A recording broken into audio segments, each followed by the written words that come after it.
After years of development, The Last of Us series has finally been released. The infected beings within this apocalyptic world are diverse and terrifying, embodying the worst nightmares imaginable. In today's video, we'll delve into the details of these horrific creatures, exploring their origins and how they are portrayed in both real life and the TV adaptation. Additionally, we will examine their hunting patterns and social interactions with other beings. Prepare yourself for a bone-chilling exploration of the macabre and unsettling world of The Last of Us.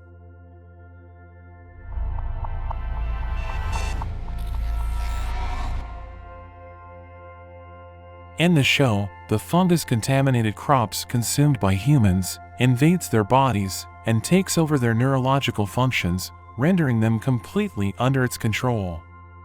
The infected beings resemble mushrooms and display aggressive behavior, attacking and killing humans.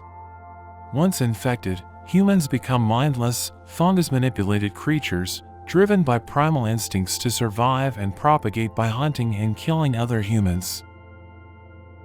What the fungus can do in real life.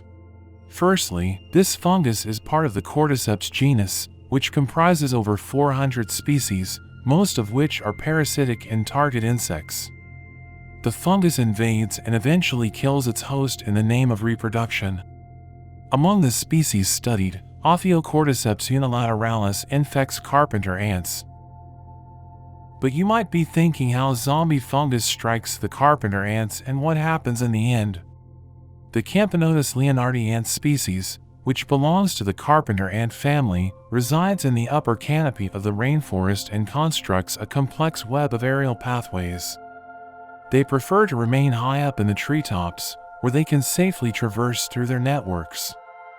However, on occasion, their aerial connections are not flawless, and in cases where the gaps between the leaves are too wide to navigate, the ants have no choice but to descend to the forest floor. This is where the fungus strikes. The infectious fungus known as Cordyceps unilateralis is a highly specialized organism. When an ant comes across one of its spores, the spore latches onto the ant's exoskeleton and uses mechanical pressure and enzymes to break through. The spores of this fungus attach and grow throughout the body, draining it of nutrients and taking control of its muscles. The precision of control that the fungus exerts over the ant is remarkable, as it transports the ant to its preferred location. At this location, a lengthy fungal stalk eventually ruptures through the ant's head, with a bulbous capsule full of spores attached to the end. The ant dies as a result.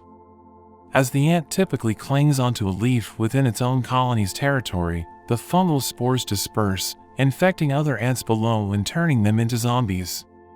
To better understand the connection between the fungus and the ant's muscles, scientists used machine learning algorithms to quickly identify fungal cells and build a 3D model of their distribution. They found that the yeast-like fungal cells were connected to each other via short tubes that invade the ant's muscles, penetrating their cell membranes and growing inside.